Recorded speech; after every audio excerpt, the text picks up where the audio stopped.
Hello everyone, Nikhil this side from Coding Beam. So in this video we are going to discuss about the loops in the JavaScript. So what are the loops? Loops are used to execute a block of code again and again. It is used to automate a process. We give it a condition and then it executes it till the conditions are met.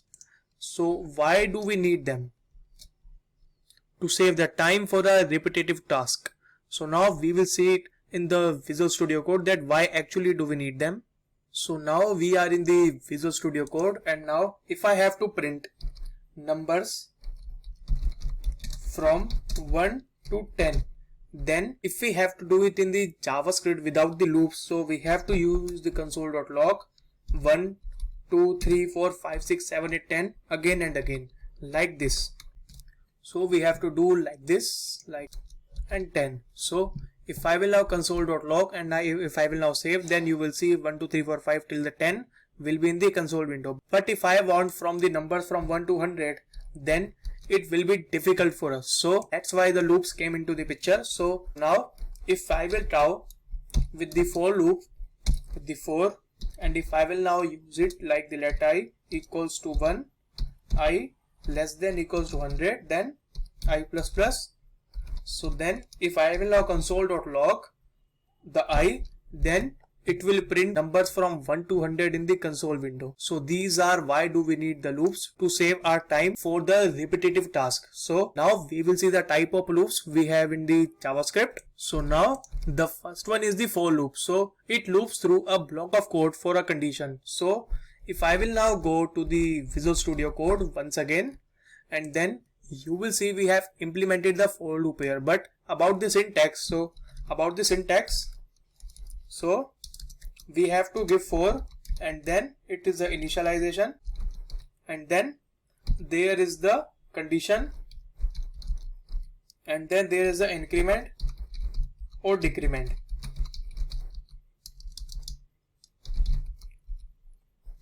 And then there will be the code which we have to execute within this loop. So now if I want to print numbers from 1 to 100, then first I have to initialize it. So then it will be let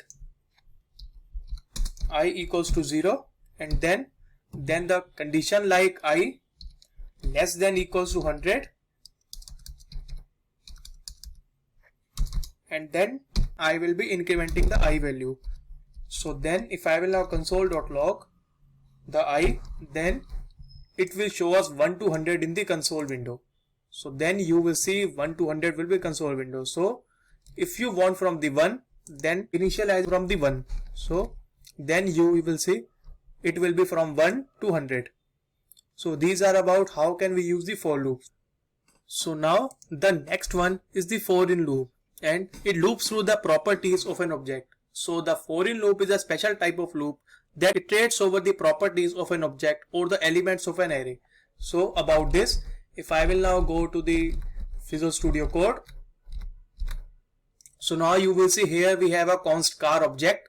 So if I have to iterate over the properties of the car, so then it would be for let, and then it will be the let I in the car. So then if I will now print the I, so then it will show us the keys of the object. But if I have to print the values also, then we have to print via the console.log, and it will be car at I. Then it will print us the value of the I. So then it will be first there is a, so if I will now comment this out, so first there will be the car I, which is the make, and then model, then the price. So these are about how can we use the for in loops in the JavaScript. First we have to declare the variable, and then the in keyword, and then of the car object. So these are about how can we use the for in loop. So now the next type of loop is the for of loop, and it loops through the iterable objects like the arrays or the strings. And the for of loop was introduced in the ES6. So if I have now an array like the array, if I will now remove everything first, so then if I have the array like the const array or the cities, cities array equals to the, so now we have an array of the Delhi, Mumbai, Kolkata, Chennai, of the strings and of the cities. So if I have to iterate over this array, so I need to use the for const city of the cities, and then there will be the console.log the city. So then you will see the cities in the console window. So these are about how can we use the for of loop. So now we will see about the while loops. So about the while loops, they loops as long as the condition evaluates to true. So the while loop loops through a block of code as long as the specified condition evaluates to true, and once the condition will fail, the loop will be stopped.